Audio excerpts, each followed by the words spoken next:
Alors salut tout le monde, j'espère que vous allez bien voir, si c'est pas gagné.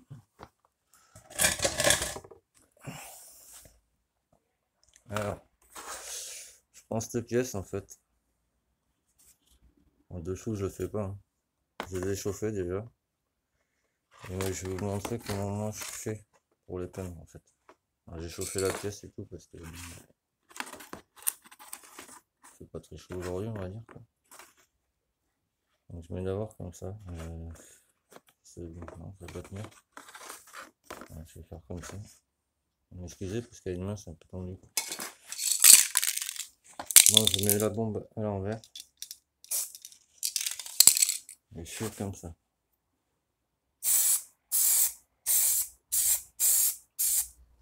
Voilà. Vous voyez comment ça fait. Je peux vous dire que ça schlingue à mort. Et là, je vais juste y passer un petit coup vite fait, quoi. Voilà. Là, je vais laisser sécher. Et j'y reviendrai tout à l'heure dessus.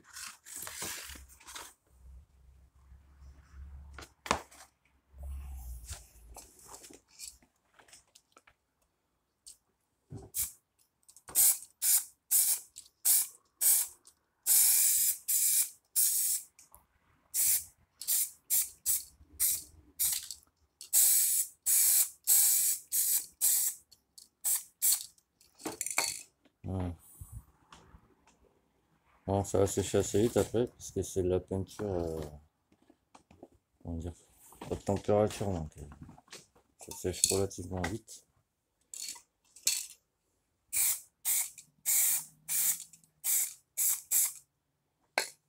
Voilà. Donc là déjà, je vais voir partout. Ouais, ça va sécher vite. Ça va sécher vite, je pense. Ouais. Donc, là, ce que je vais faire, que je vous explique un peu. En fait, je vais peindre cela là, pour que ce soit un peu plus propre que ce que c'est. Qu'est-ce que c'était? Bon, là, c'est pas génial, on est d'accord. C'est parce qu'il faut que j'attende que ça sèche. Donc là, je vais faire les bords.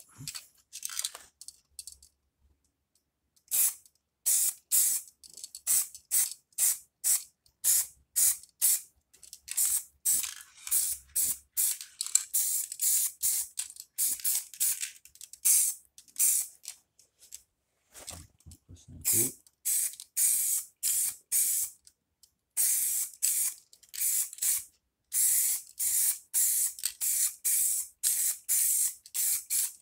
Voilà. On va se poser là. On a surtout fait ça dans un endroit aéré, sinon. On va pousser ça.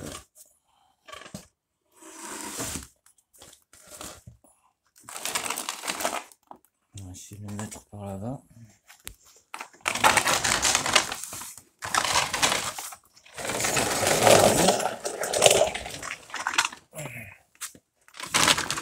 Après, je le virerai un peu mieux déjà. Bon. Là, il faut que je laisse bien sécher.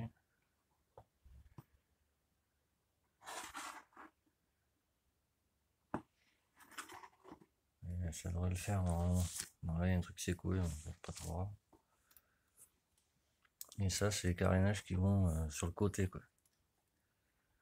Bon, c'est pas fini, hein. Je pense que je vais y passer au moins 2-3 couches dessus, le temps que ça s'imprègne. Après, il fait pas 20 degrés, donc voilà. Là, je vais fermer histoire qu'il n'y ait rien qui se colle dessus. Et on fera les 2-3 couches tout à l'heure, parce que je pense que je vais y passer 2-3 couches dessus, quoi. Et je vous montrerai le résultat tout à l'heure, quoi. Par contre, je voulais remercier aussi, je crois que je l'ai fait sur l'autre, mais je suis pas sûr. Parce qu'on est 161 sur la chaîne. Donc merci aux nouveaux arrivants, j'ai envie de dire. Voilà. Là, faut que je vérifie, mais Donc c'est dur. On va vérifier, je mettrai l'essence tout à l'heure, je verrai. Pour les clignots, je crois que ça c'est pas les bons en fait. J'ai bien vérifié. Pardon, voilà. Je crois que c'est des trucs à LED. Ça fait que dès que je les branche, forcément vu que devant c'est des trucs en ampoule, voilà. Donc je me tâte, je pense que je vais en mettre un gros là. Bon, il y aura un petit, je m'en fous. Pour l'instant, ça ira très bien. Je ferai petit à petit. Donc j'attends que ça sèche. Et on fera les deux et troisième couche après quoi. Donc je vais prendre la petite pour vous montrer. Parce que la peinture haute température, ça sèche hyper vite. En fait, ça va là sur les côtés. Là. Je vous montrerai tout à l'heure avec la lumière. Bon, on est d'accord, hein, vous voyez la texture que ça fait. Faut que j'attende que ça sèche bien. Donc même là, la rigueur, je pense que je la ferai en 2-3 fois la vidéo, je sais pas encore. Parce que ça caille ici au garage. Donc je vais aller les mettre à la chaleur, je vous reprends après. Alors comme vous pouvez le voir, alors j'ai remis ça à l'intérieur pour que ça sèche bien. Là au moins je suis sûr qu'il fait chaud. Et alors du coup, il faut que j'attende que la peinture elle se tire en fait. Enfin elle s'étire pardon. Oui. Ça va faire brillant comme ça au fur et à mesure qu'elle va sécher. Quoi. Je sais pas si vous voyez bien. Alors il y en a qui vont faire ouais ça fait peau d'orange mais ouais mais c'est juste le temps que la peinture s'étire en fait. Donc, voilà.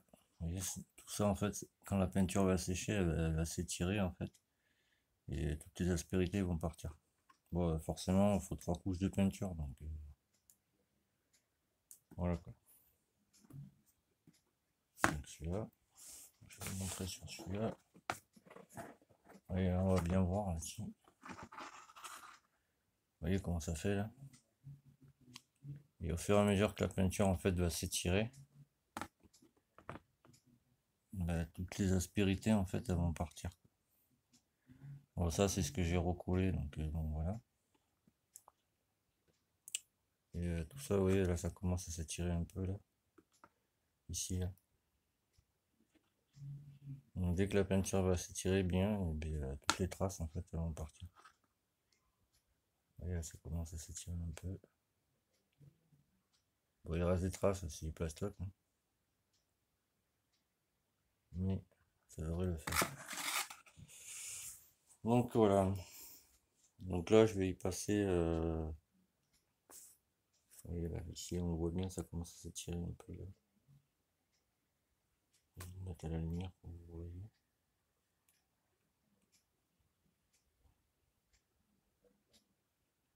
Alors ça fait un peu peau d'orange, on est d'accord. Parce que là c'est pas de la. Comment dire. C'est juste les caches qui sont à l'intérieur de. Vous voyez, ça c'est le côté gauche, le côté droit, pardon. Ça c'est le côté gauche forcément.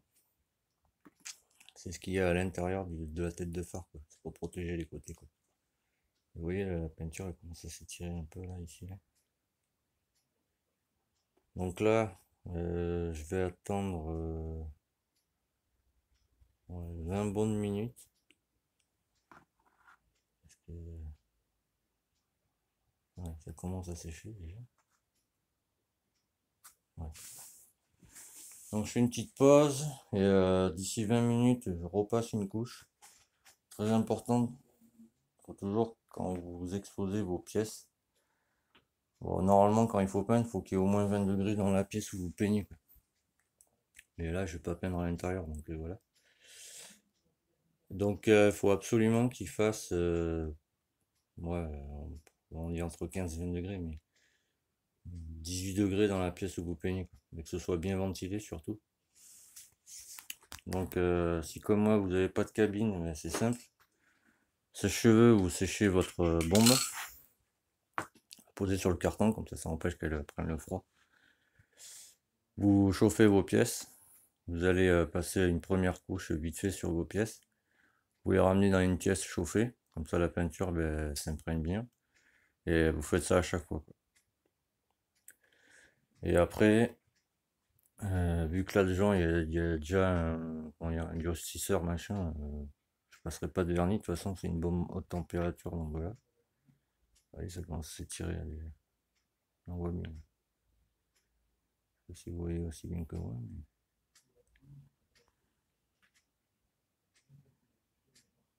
Elles étaient vraiment pourries les pièces. Oula. Donc là, je vais attendre. Et j'attends entre, ouais, 10-20 minutes entre chaque couche. Là, je vais y passer 3 couches.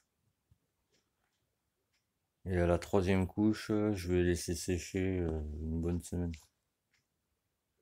Parce que ils disent là-dessus,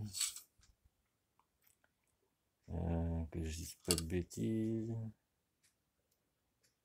Ouais, 2-3 couches croisées, 10 minutes d'intervalle, mais bon, voilà. Sec ou toucher 10 minutes, 24 heures en profondeur. Mais bon, au pire, 48 heures pour que ce soit bien à cœur, ça je serais sûr. Donc je vous remets en pause, hein, comme à l'accoutumée, on va dire. Et on se refait ça après, quoi. Alors, ouais, j'ai réussi à le caler. Alors surtout à chaque fois, vous ressecouez la bombe. Alors là, moi je me sers de la bûche, mais quand vous faites avec ça, faut toujours la mettre en bas. Mettez un coup comme ça, c'est pour enlever l'air. Et là, vous essayez d'être assistante à peu près, pardon. C'est juste pour balancer un voile en fait dessus, quoi. Alors, on va essayer de le faire tenir moins tant bien qu'à main. Hein. J'ai qu'une main, donc c'est un peu chaud.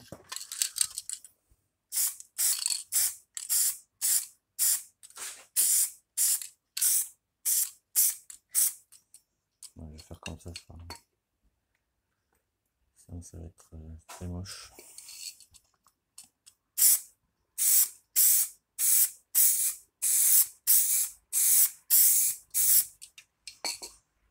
Non.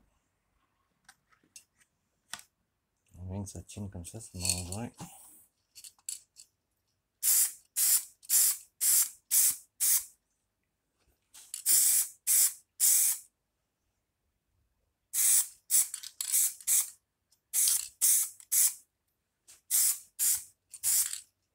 Voilà, je refais une pause. Je vous montre ça de suite. Non, sors-moi de là, tu me casses les couilles. Merde, j'ai pas mis en pause. Bon, me revoilà.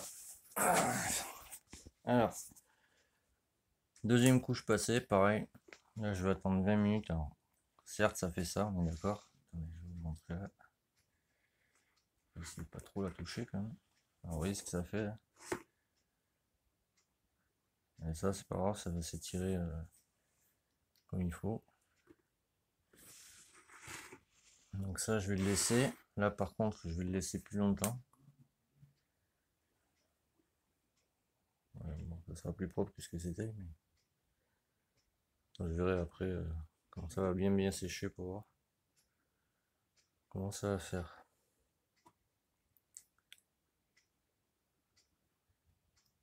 Donc, ça fait un peu dégueu là, on est d'accord, ça fait peau d'orange là. Ça, c'est parce qu'en fait, je l'ai mal. Si vous voulez, en fait, normalement, quand vous peignez, il faut le secouer. Et à chaque fois, il faut le mettre à l'envers, faire un pchit. Et après, vous faites des bandes. Et je crois qu'il y a un moment donné où j'ai appuyé. Et du coup, ça a vaporisé. C'est pour ça que ça fait ça, quoi. Mais ça, c'est pas grave, c'est rattrapable quand ça va sécher, quoi. Donc là, vous voyez comment ça fait. Donc là, je vais laisser sécher comme il faut. Je vais la mettre là que vous voyez mieux. Je pense que ça va mieux faire déjà. Donc là, je vais les laisser bien sécher comme il faut.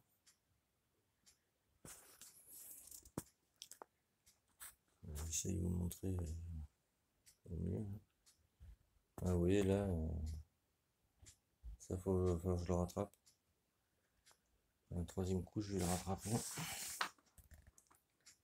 Ouais. Bon, mais déjà, ça fera plus propre que ce que c'était quand même.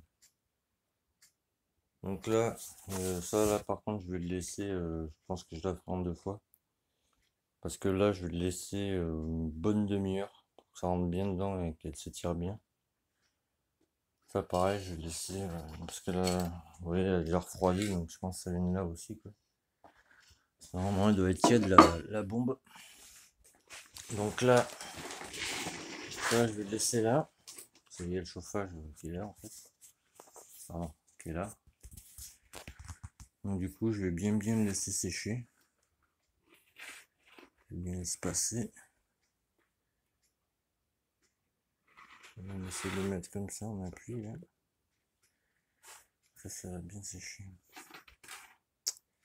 Alors, ça, c'est... C'est bien clair. Voilà. Donc là, je vais laisser sécher, je pense une demi-heure, voire plus. Et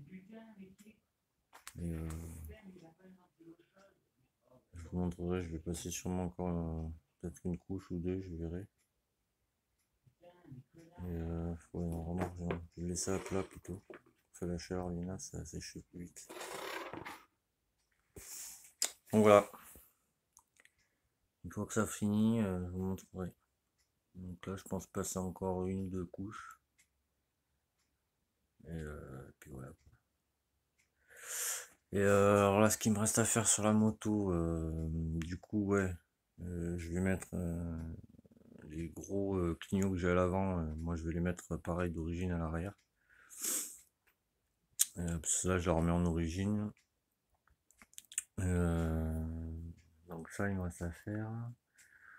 Refaire bien les phares. Peut-être remettre la poignée d'origine qui est là-bas, là. Celle-là, là. Ça, c'est sur les X-Power, mais bon, moi, j'aime pas trop ce genre de poignée. Moi. En attendant, voilà, hein, on va pas sur l'or, j'ai envie de dire. Donc ça, remettre Mister dessus, le démarreur. Voir comment ça tourne déjà. Voilà, quoi, il me reste deux, trois trucs à faire. Faut que j'achète un fil de bobine avec l'antiparasite. Les chaînes GK, c'est moins cher, puis bon, ça marche, c'est costaud. Donc brancher le phare avant, tout ce qui est veilleuse, ça y est, c'est branché. Mettre la poignée d'accélérateur, remettre le moteur dessus, bon, brancher tous les fils, le mât, machin, etc. Brancher le démarreur. Mettre un fil antiparasite, enfin le fil qui relie au CDI, quoi. Une fois que ça c'est fait, mettre le plein d'huile, le plein d'eau, l'huile de boîte, parce qu'elle va rouler au mélange de toute façon, donc bon voilà. Et après, faut que je me chope un pot. Je sais ce que je vais mettre comme pot dessus, je vous montrerai, quoi. Parce que lui aussi, le pot que je vais prendre, je vais prendre la bombe haute température et je mettrai du vernis haute température dessus. Parce que si vous mettez, il y a Spitro Racing, je crois qu'il a fait un tuto là-dessus. Il me semble, il peint un pot, la bombe haute température comme ça. Et moi personnellement, je mets du vernis haute température après par-dessus. Ça empêche tous les graviers d'éclater la peinture, quoi. Bon, après chacun voit que mieux. Moi je parle de moi, de comment moi je fais en fait. Donc ça, et après j'irai faire des essais sur la route, voir comment ça marche, quoi. Et plus tard, ce qu'il faudra que je chope, de toute façon, mais ça sera pas avant cet été, comme je vous avais dit. Parce que ce moteur, je garderai l'allumage, je pense, tout ce qui est, ça, je verrai. Mais moi, mon compteur, si vous voulez, il me faut une entrée là, quoi, avec une pignonnerie qui va là-dedans, quoi. Donc, quoi qu'il arrive, il faudra que je me chope un moteur, mais de démarreur, enfin avec démarreur, et, parce que si vous voulez, mon contour, il y a un engrenage qui vient là-dessus, qui se prend à l'intérieur. Et là, bon, je peux pas le mettre, vu que je pense que c'était acquis, vu qu'il y a ça, là. Après, je sais pas, mais j'ai un petit doute. Enfin, c'est pas une ancienne, ça c'est sûr. Parce qu'après, les kicks sur les TSDR, il y en a sur les 125. Parce que les démarreurs, Ils n'ont pas assez de force pour entraîner l'allumage. Donc, du coup, il y a un kick sur les TZR 125. Donc voilà, tout ce qui me reste à peu près à faire, mais de toute façon, voilà. Je vous tiens au courant, il n'y a pas de souci, quoi. Donc ben, merci pour les 161 abonnés, ça me fait super plaisir. Ça prouve que ça vous intéresse un minimum, quoi, déjà. Et après aussi, oui, alors pour ceux que ça intéresse, pour tous ceux qui ont des scooters 4 temps, si vous avez un écu où il y a marqué Rougeau dessus, souvent il y a des petites lumières en bas.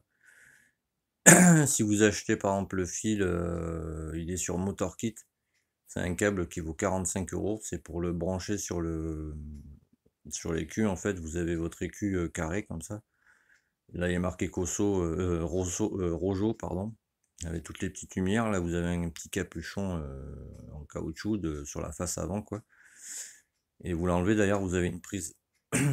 Et alors, du coup, chez MotorKit, pardon, il y a un câblage qu'on branche là-dessus. Et après, il y a une application à faire, à mettre sur votre téléphone, par exemple. Et c'est pour débrider votre écu, en fait. C'est pas un CDI, c'est un écu. Le CDI, c'est sur les carburateurs, et les écus, c'est sur les injections.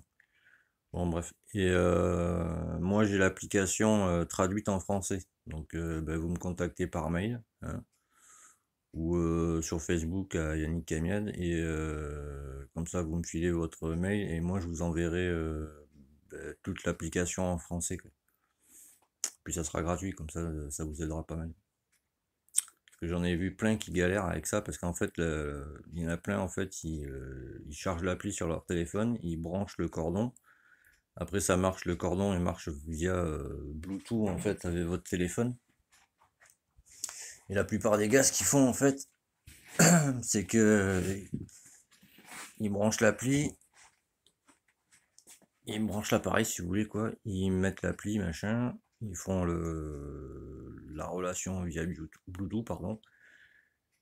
Ils changent il y a 3 modes, en fait, sur l'application. Il y a confort, c'est le mode d'origine. Il y a sport, ça mange jusqu'à 13 000 tours. Et il y a compétition, c'est si vous mettez par exemple un échappement débridé, enfin un échappement sport et une boîte à air, ou enfin voilà, quoi, qui est plus d'origine, quoi. Et ils se disent, ouais, ils comprennent pas, parce que ça marche pas. Ben, c'est normal, parce qu'en fait, il faut mettre le contact et enlever le coupe-circuit. Pas le mettre en position fermée, quoi, mais sans démarrer la machine, quoi. Et là, ça marche. Il y a un code à taper, machin, etc. Faut scanner les culs, tout ça. Bon, enfin bref. Et donc, si ça intéresse quelqu'un, ben moi, j'ai l'application en français, quoi. Donc, vous me contactez, je vous l'envoie par mail. J'ai tout qui est expliqué dedans, et comme il faut faire, etc.